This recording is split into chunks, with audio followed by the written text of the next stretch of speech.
masyarakat Sunda, makanan ini disebut dengan uli atau ulen ketan. Kalau orang Jogja sih menyebutnya dengan jadah.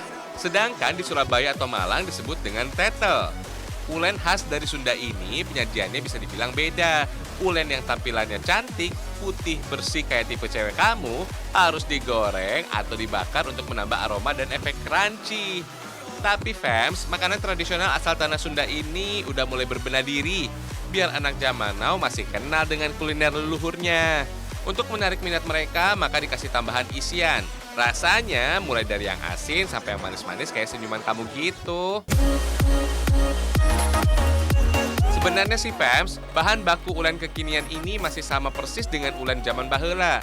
Cuma ngandelin beras ketan dan parutan kelapa aja tuh. Varietas beras ketan yang dipakai harus berwarna putih fams. Beras ketan harus dicuci bersih dulu untuk menghilangkan zat tepung yang menempel pada bulir ketan. Nggak bahaya sih, biar hasil ketan lebih higienis aja.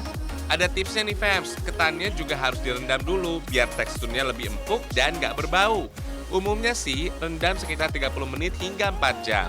Tapi makin lama direndam, maka teksturnya bisa makin lengket saat matang nanti. Saring untuk memisahkan air dan beras ketannya fams. Sebenarnya ada 2 teknik untuk mematangkan si ketan. Bisa pakai rice cooker atau dikukus selama kurang lebih 15-30 menit. Tambahin kelapa parut muda ya fams. Penambahan kelapa parut dalam adonan ulen bisa bikin rasanya lebih gurih tanpa harus ditambah bahan penyedap lainnya. Rasa gurih ini berasal dari kandungan lemak pada buah kelapa. Kalau sudah matang dan panasnya masih ngebul gini, ketan harus langsung ditumbuk fams. Kalau sudah dingin, ketan jadi susah halus. Tumbuk terus fams, sampai butiran ketan yang kasar jadi halus. Biasanya sih, jadah atau ulen tradisional ini harus langsung digoreng. Tapi kita tambahin isiannya dulu fams. Ada 5 varian isi yang bisa dipilih, mulai dari ayam suwir manis dan pedas, abon ayam, krim keju, dan krim coklat. Oh iya, isinya harus dipastikan sudah tertutup oleh adonan ulen ya fams, biar nggak offside gitu. Hehehe. Tekstur ketan yang lengket harus bermandikan tepung panir fams, supaya pas digoreng nggak lengket kayak perangko. Selain itu, tepung dari remahan roti ini bisa memberikan efek crunchy fams.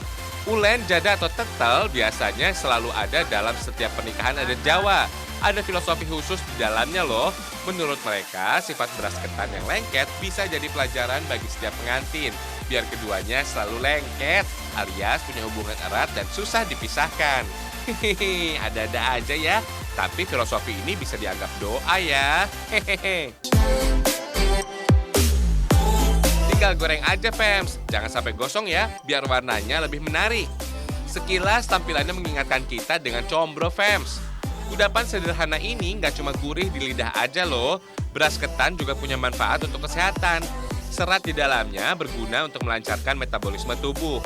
Ada juga B6 yang berguna untuk mencegah anemia karena dapat memproduksi sel-sel darah merah.